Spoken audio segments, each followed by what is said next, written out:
A former Mariner turned superstar might be hitting the market this winter. Could the Mariners swing a deal to reunite with him? We'll answer that and more coming up here on Mailbag Monday. Colby, hit it.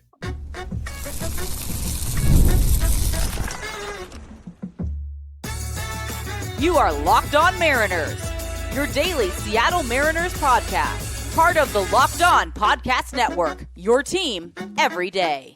Ahoy, sailors. It is Monday, November 10th, 2025. This is Dane Gonzalez and Colby Patnode for the Locked On Mariners podcast, part of the Locked On Podcast Network, now the #1 sports podcast network. We're going to be opening up the mailbag and answering some of your Mariners questions like we do here every Monday. But before we do, I want to shout out our title sponsor today, Gametime. Download the Gametime app, create an account, use the promo code LOCKEDONMLB, that's LOCKEDONMLB, for $20 off your first purchase on Gametime. All right, let's kick things off here with a question from Tom. This morning, Bob Nightingale reported that the Diamondbacks are quote-unquote definitely motivated to move Ketel Marte, but the package will be large. Will the M's bite given the long trade history with Arizona? What does the package look like from the M side? Yeah, Ketel Marte, obviously one of the best hitters in baseball, one of the best offensive players in baseball. Still a pretty good athlete. He's 32 years old, and he does have at least 5 years of club control remaining. So that might scare off the Mariners a little bit, but I don't think it will. He's only making $16 million in 2026. Then it goes down to $12 million in 2027, and then it jumps up to 22 for the last 3 years. And then there's a player option for 11.5. Who knows? We can't predict if he's going to pick that up 6 years from now. Yeah, so overall it's 5 years, $90 million. And that is a steal for a player of Marte's magnitude. Even if you only get a couple good years out of him, the thing with big contracts, this isn't even a big contract, but the thing with big contracts is you can trade them now. Like, they're not the albatross they used to be. You could trade Giancarlo Stanton. Okay. Like, you can trade these big salary deals. You're not going to get a ton in return always, but who cares? The whole point is to win in 26 and 27. And Marte certainly helps you do that. He will be, if he is moved, he will be, I think, the best player that changes teams this year, better than Kyle Tucker even. And obviously you don't have to give him $400 million.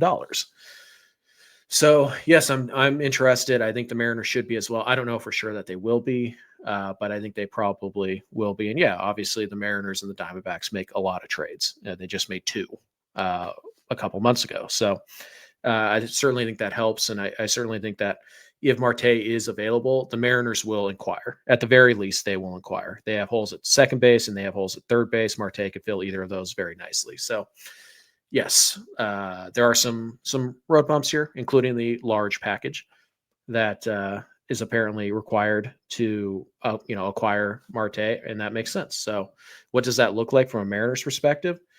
They're probably asking for Colt Emerson. They're probably asking for Cade Anderson. However, the Diamondbacks are kind of in a weird spot where they just gave Perdomo an extension, the shortstop. They are pretty committed to Jordan Lawlar, who's going to play third base for them. And then they have, what's his name? Tommy Troy, I believe is his name. Yeah. At second base, who former first round pick, he crushed it in the high minors. He's going to play second. They don't really have room for Ketel Marte. Now, obviously, it's not the worst thing in the world. If they just leave, Tommy Troy in AAA for a minute. But they do have, kind of the young infielders in place, guys that they trust.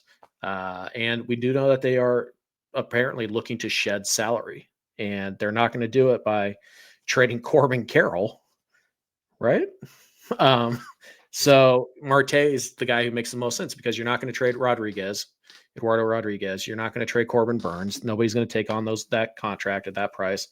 So Marte is the next logical guy. What does it look like from a Mariners perspective? If you don't want to trade Emerson, if you don't want to trade Anderson, I think it's pretty tough to get a deal done here. Yeah. Unless you want to trade Bryce Miller. Maybe. If you want to give Bryce, because just the Mariners and the Diamondbacks, like in terms of what the Diamondbacks would want prospect wise, they don't line up that great, right? Your best prospects are infielders. The Diamondbacks infield's already young and trying to establish themselves. They're probably not going to add a ton of competition. the Diamondbacks have two good young catchers, so Harry Ford doesn't really fit here. You really need outfield prospects. And the Mariners, Laz is fine, but I don't think they're going to trade Ketel Marte for a Laz Montez-led package. So it's really pitching is what you have to offer. And I think something like Bryce Miller and Laz Montez probably gets the conversation going. Remember, it's 5 years at least of Ketel Marte. So I think it's something like Miller and Laz get you in the conversation. Will the Mariners want to do that? I don't know. I wish I could tell you, but I don't know. But the Mariners be interested? Yes. Do the Mariners and the Diamondbacks have a good relationship in terms of trade talks? As far as we know, yes. I mean, they just pulled off 2 trades a couple months ago. So yeah, I'm interested. I would have these conversations. Would I move Colt Emerson for Ketel Marte? No. Yes. it's another one of these things where it's something that they've never done before, so I'll believe it when I see it. Like, but they've also never been 8 outs away from the World Series. Yes, but also it's not just committing significant prospect capital in the steal. It's also committing significant dollars to a guy, you know, past his age 35 season. That doesn't seem like something the Mariners would do. The tricky part with this offseason is that the Mariners have never been this close.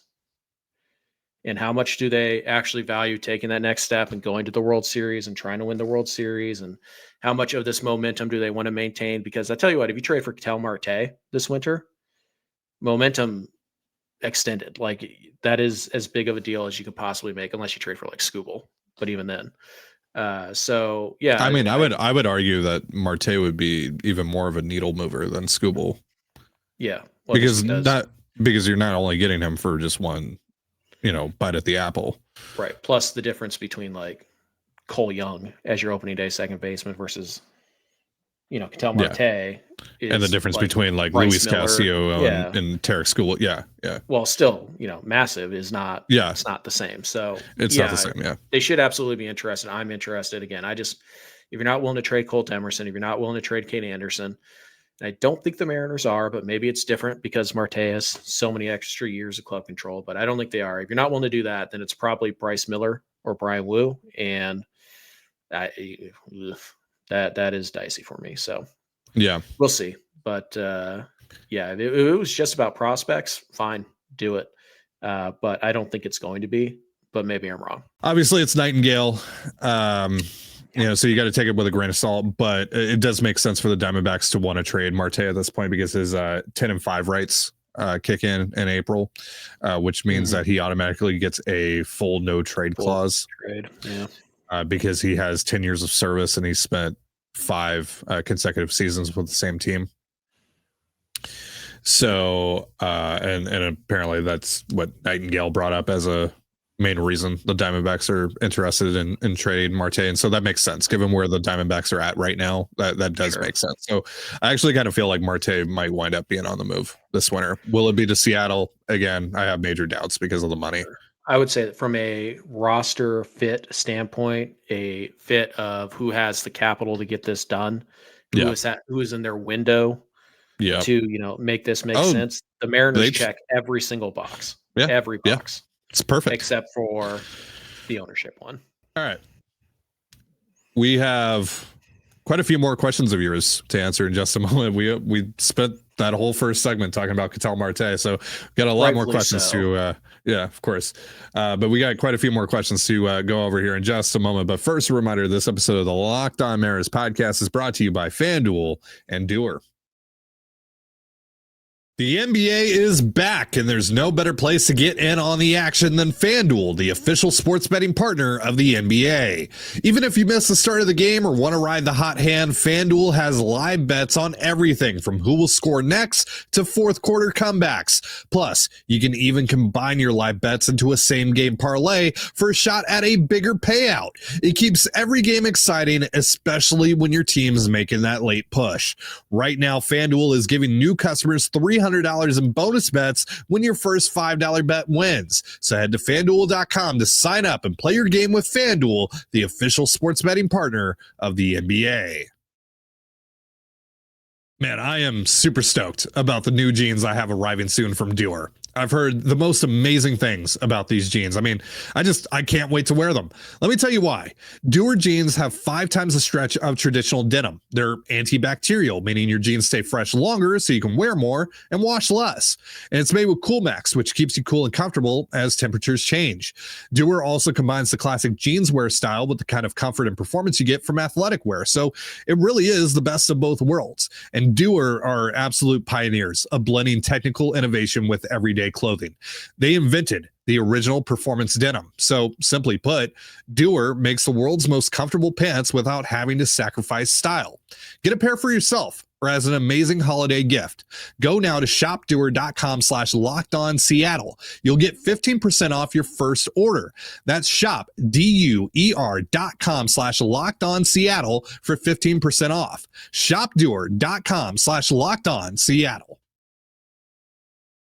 And you're listening to the Locked On Mariners podcast, part of the Locked On Podcast Network, your team every day. Thank you for making us your first listen, and also thank you for making Locked On the #1 sports podcast network. It's Mailbag Monday. Let's get back into your questions. Ross wants to know, let's say Colt Emerson absolutely destroys in spring training. Do you think the Mariners will prioritize going for the extra pick if he wins Rookie of the Year, or have him, quote unquote, work on his defense for a month to gain an extra year of control? What would you each do if given the choice?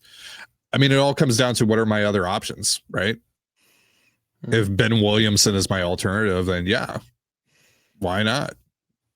Give Colt the keys and see where he takes this thing. Right. Yeah. First things first, though, like the Mariners don't actually have to use the work on his defense thing. I know that's more of a meme right now than anything else, but the dude is legitimately 20 years old who played like 6 games in AAA. So like the idea that like, hey, we actually want to wait and see like how he looks in an extended period of AAA, like there is some validity to that. Sure. So it's not just a pure like, oh, we'll call him up on April 14th type of thing. But I get that that's mostly a meme now. But no, and I've said that when talking about Cole Emerson over the last couple of weeks. I'm right.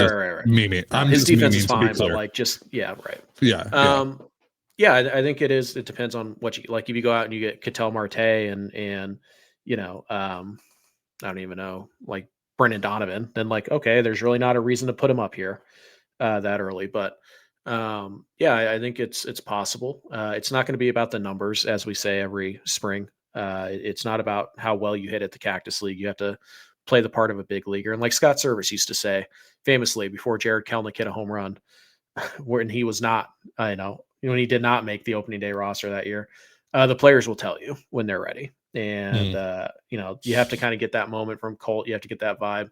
Yeah, there's really not much of a reason not to do it if you feel like he is ready for that challenge.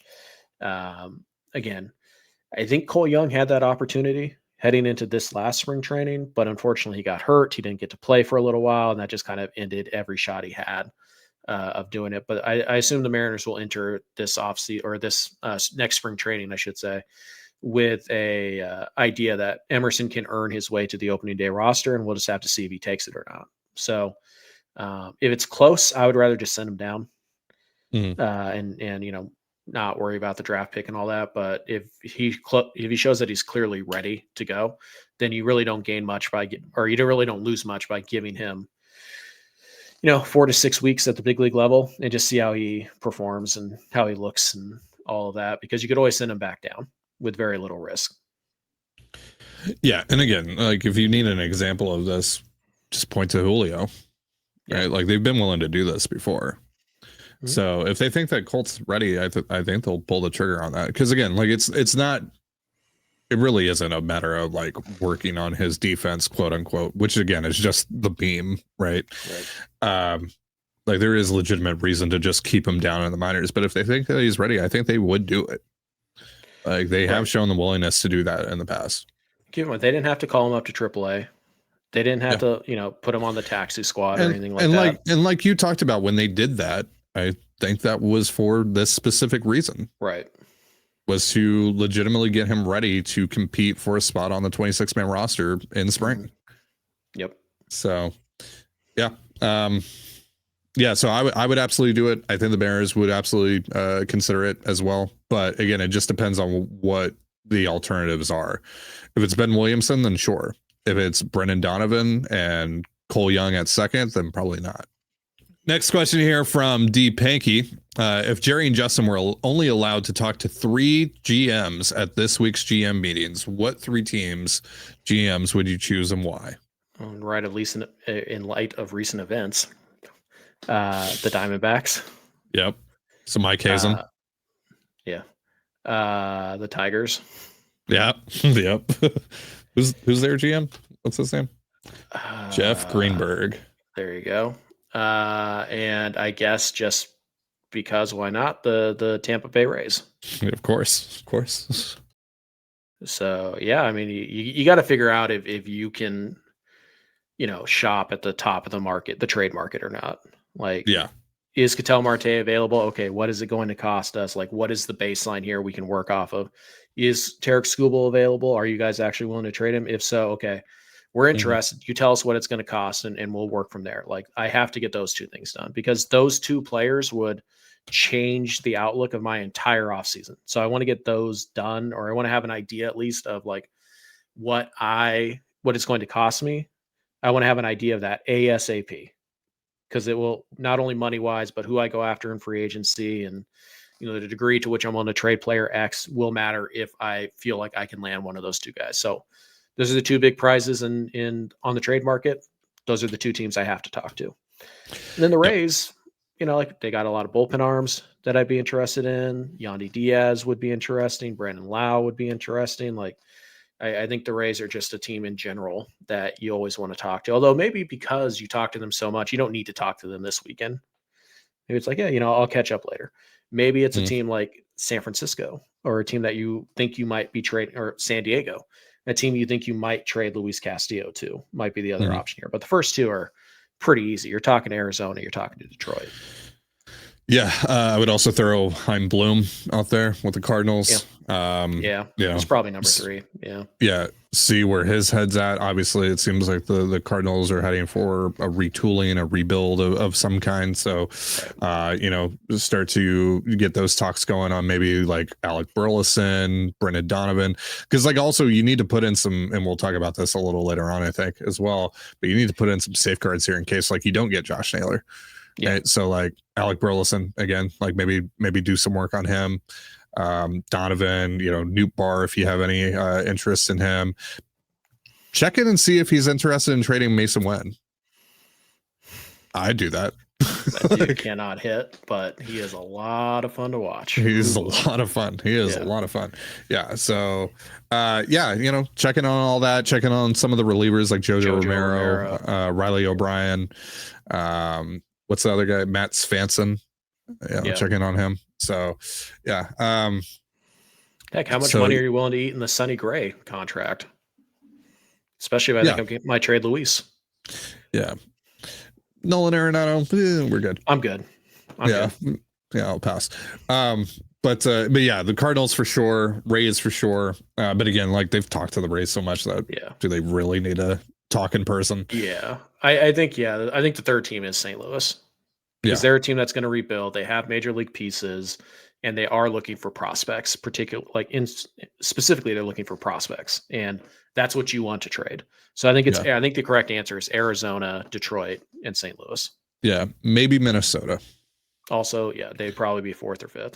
All right, next question here from MJFB80 or Matthew. Over-unders for the start of 2026 opening day for the M's. So how many of these guys are going to be on the roster, basically? So let's start with this one. 4.5 of the current starting rotation. So basically, are they going to trade anyone from the starting rotation? Yes. Yeah, I'm going to go under. I'm going to say Luis Castillo gets traded at some point this winter. Yes, I wouldn't say it's like obviously the odds are good enough that I would take the under on this, but it's not like a sure thing. Yeah. 3.5 Bizardo, Brash, Munoz, and Spire. I'm actually going to hammer the over on this. I don't think there's any chance that any of those guys get traded this winter. Yeah, I'll take the over. I think they're just going to look to continue to build on that group this winter, frankly, and help support them a bit more than they did this year. 1.5 of Polo, Naylor, and Gino. I'm actually going to take the under. I think only one of them is back. Yeah. Agreed. Which one? No, I don't know. Either Naylor or Polo. Probably. I would guess Naylor, but his market might explode to the point that Polo makes more sense. But yeah, it'll only one of them, more than likely. 0.5 of Randy and JP. I'm going to take the over. I think they're both back. Yeah, I mean, like, certainly one of them is back, so that's the easiest over on the list. Yeah. And then 4.5 of your top 5 prospects in the system. So for us, our midseason rankings were Emerson, Anderson, Farmelo, Sloan, and Montes. So I think all 5 of those guys are back. Based on our list, I would say over. Based on like MLB Pipeline's list, I would probably say under. Yeah, I think they have Harry Ford, I think, at number 4. Okay. Yeah. Okay. And again, I'm not saying it definitely going to trade Harry Ford, but I think they were definitely willing to do it this summer. So I think the Mariners will look more at the Senja, Arroyo, Ford, Feldman side of things, Laz included, but I don't think they'll actually trade Laz quite yet. So yeah, I guess I would, by our top 5, I would take the over. All right, we got a few more of your questions to answer in just a moment, but first a reminder, this episode of the Locked On Mariners podcast is once again brought to you by Gametime. NFL season is back, and there's nothing better than being in the stadium surrounded by fans cheering on your team. But let's be honest, getting tickets can be a hassle. Between queues, login screens, and prices jumping at checkout, it's frustrating. That's why I use Gametime, the app that gives the advantage back to fans. Gametime is fast, easy, and backed by the Gametime guarantee. You'll always get 100% authentic tickets delivered on time and at the best price. Plus, all fees are included, so the price you see is the price you pay. I pulled up Gametime, and in just a couple taps, I saw amazing deals. I'm talking about your favorite NFL games as low as $100. It's faster, cheaper, and less stressful than any other way I bought tickets. Download the Gametime app, create an account, and use the promo code LOCKEDONMLB for $20 off your first purchase. Terms apply. Again, that's promo code LOCKEDONMLB for $20 off. Swipe, tap, ticket, go, download Gametime today. And you're listening to the Locked On Mariners podcast, part of the Locked On Podcast Network, your team every day. As always, if you want to hear from me and Colby even more and help support the show, we have a Patreon. It's called Control the Zone, and on there we talk Mariners, Seahawks, all that good stuff. For more information, go to patreon.com/Control the Zone. Link in the description. We're going to be putting the finishing touches on our off-season plan over there on the Patreon before we present it to you guys here on Locked On. Probably early next week, I would expect. Probably Tuesday, Wednesday, sometime in there. So be on the lookout for that. But if you want to hear the off-season plan a little earlier than that, head on over to the Patreon. O-line Coach C wants to know, assume the M's don't land Naylor or Polanco, is something like O'Hearn and Gleyber Torres a viable alternative? Sure. Yeah, sure. Would the Mariners go out and address both of those needs of free agency? Is that likely? Probably not. But like in general, are both of those guys viable replacements for Jorge Polanco and Josh Naylor? Sure. Yeah. Ryan O'Hearn this year, especially, like, hit lefties better than he hit righties, which is an interesting development. And actually 2 of the last 3 years, he's hit lefties pretty well. So that's interesting to me. And he was pretty good even after getting traded to San Diego and playing in a little bit of a tougher ballpark. So yeah, I like O'Hearn. Gleyber doesn't strike out much. He walks. He's a good fit for the Mariners. Yeah. Sure. I don't think he wants to be in Seattle, but like feels like more of an East Coast guy, but I know money talks. So yeah, if you pivot, then those are 2 really good pivots. Sure. Yeah. I think that could work. Yep. But yeah, it doesn't have to be O'Hearn. Like, it could also be Alec Burleson, like I mentioned earlier. It could be Yandy Diaz. Yeah. So we'll see. You have options at first base if Naylor's market gets too big. Yeah. All right, Daisy and the Dingo wants to know, what do you guys think of Raley's and Canzone's respective trade values? Could one of them net you a rental high leverage arm? They feel redundant on this roster. That's because they are redundant on this roster, like we talked about at the trade deadline. And like as we saw over the course of the season, when both of them were on the roster, it made no sense. It didn't work. So, yeah. I think Raley is someone that would appeal to the White Sox, the Rockies, and maybe even some competitive teams as well. Yeah. But teams that are looking to that have a spot open to give some at bats to a guy to rebuild his value and then maybe flip him at the deadline or next winter.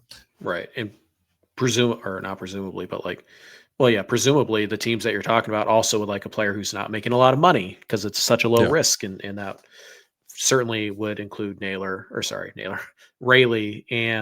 Canzone. So they are redundant. You only need one of them. Ideally, neither of them are in your opening day starting lineup because you've added so much depth that whoever is left is on the bench. But whatever, in reality, one of them will be in your opening day lineup. And the other one, I don't think you can get a high leverage reliever. No, I think you're looking at a guy who maybe could be with the tweak or two. Like you're looking to take another shot. I think what you're looking for, and this may or may not be in our offseason plan, is like the Luke Raley of relievers, right? Who's a guy that had a couple of good years in the past, but is coming off of a down year, and you want to make a challenge trade on. So we'll have an example of that in our offseason plan. Some of you already know about that. But I think that's what you could realistically get for Luke Raley if you're looking for a major league piece in return. Yes, it is a massively scaled down Montero for Pineda type of deal. Canzone, I have no clue. I would say this. I would rather have Luke Raley next year than Dom Canzone. I just think the other 29 teams will agree with me. And so that makes trading Raley much more likely, I think, than trading Canzone because Raley, before this year where he had a couple of different injuries that really kind of wasted his entire year. The last 2 years, had some eyesight things as well. Right, that he's now gets to work through the entire offseason. But the previous 2 years, he was really good. Very good player. Yeah. Even as a platoon guy, very good platoon guy. So I would rather bank on that if I were the Mariners than Dom Canzone's 250 plate appearances from the regular season. But I think other major league teams will agree. So you're probably much more likely to get something interesting for Raley than you are Canzone. Plus, Raley's not a terrible defender. Whereas Canzone, well, you all saw it. Yeah. We don't need to pile onto Dom, but you all watched. Yeah. I mean, Dom had a good year, so I don't want to pile on. Yeah. The end of it sucked, but Raley. I mean, we're talking about two, back-to-back 129 WRC plus seasons for Raley. This year, obviously down year, but you can easily point to injuries and eyesight issues and all that. He should be healthy again. Come opening day, he should have, worked through some of the eyesight stuff as well come opening day. So he should be in a pretty good spot to bounce back. I think he's a great bounce back candidate. So, and he hits a T-Mobile Park. Yeah. So I'm not in the boat, even though that he is going to get traded in our offseason plan. Spoiler alert. I'm not really in the boat of we just need to trade Luke Raley. No. But I don't think you can have Canzone and Raley on the same roster. No, they can't coexist. So one of them has to go. All right. Daisy and the Dingo has another question for us. Last question of the day. Would you guys like to see the M's leverage their ballpark to attract pitchers in need of pillow contracts more? Some names that come to mind this year: Woodruff, Gallen, Imanaga, Malley, Merrill Kelly, Giolito, et cetera, et cetera, et cetera, et cetera. I mean, yes, but the problem is those guys aren't going to sign up to be a sixth starter swingman in the bullpen. Right now your rotation is set. Now if you trade Luis Castillo, then cool, now you have a spot open for one of those guys. But then we get into the conversation that we've been having a lot over on the Patreon when talking about our offseason plan. We've talked about this a little bit on here as well on Locked On. How much of the money that you're saving on a Castillo trade are you reinvesting into the rotation? Like, does that even make sense for you to do? Are you actually getting better and using that money the right way? Also, by the way, just on your list there, Gallon, Imanaga, and Woodruff all got QOs, so they're out. The Mariners are not going to give up draft picks to sign 1 year of any starting pitcher, or really any player. So, I mean, pillow contracts can be multiple years, but they're usually not. It's usually a 1 year get back out there thing. So the top end guys that you mentioned, they're out on that regard. Like, if you're signing those guys, you're doing it because you want multiple years of that player. You're not looking for a pillow contract in that case. And the thing with like Mailbag, injured, Giolito says he's going to be healthy this year. We'll see. But yeah, I think when you get to the Mailbag, Kelly, Giolito, I mean, Kelly doesn't need a pillow contract. He's pretty good. And he's also like 35, I think. Yeah. Like, he's an older guy. So he's looking for, the best deal he can get. But Giolito and like Nestor Cortez and Walker Buehler, maybe a Dustin May, like, yeah, those are the type of guys that start to make more sense on a pillow contract. So I don't want them to do it just to do it. But if they do have an opening, like if they trade Luis Castillo, I would prefer that they find a pitcher who's as good or better than Luis Castillo. And you feel good that player is going to be better or as good as Luis Castillo. But yeah, if you're going to, at that point, if you can't get that done and you want to take a shot on a guy, yeah, then the Mariners do have a really good pitch, and they probably will have, their pick, so to speak, of the guys who are actually looking for pillow type of contracts, because it's the best situation for those guys to go to. And if you're looking to replace Luis Castillo with someone who's as good or better, you're going to have to do that via trade. You're going to have to trade for someone who's either pre-arb or is in the early stages of arbitration. Right. There's no way that you're going to achieve that in free agency where it actually makes sense. Unless you get lucky. Like, you're like, oh, well, you have Dustin May, $5 million, and then he breaks out for you. Sure. But like, someone that I can say is as good or better than Luis Castillo at the time that I acquire him. Right. Because like, if that's like Merrill Kelly, it's like, okay, well, Kelly's going to make $18 million. You're really not saving which that much. Might be the maximum that I can save on a Castillo trade. Yeah. Right.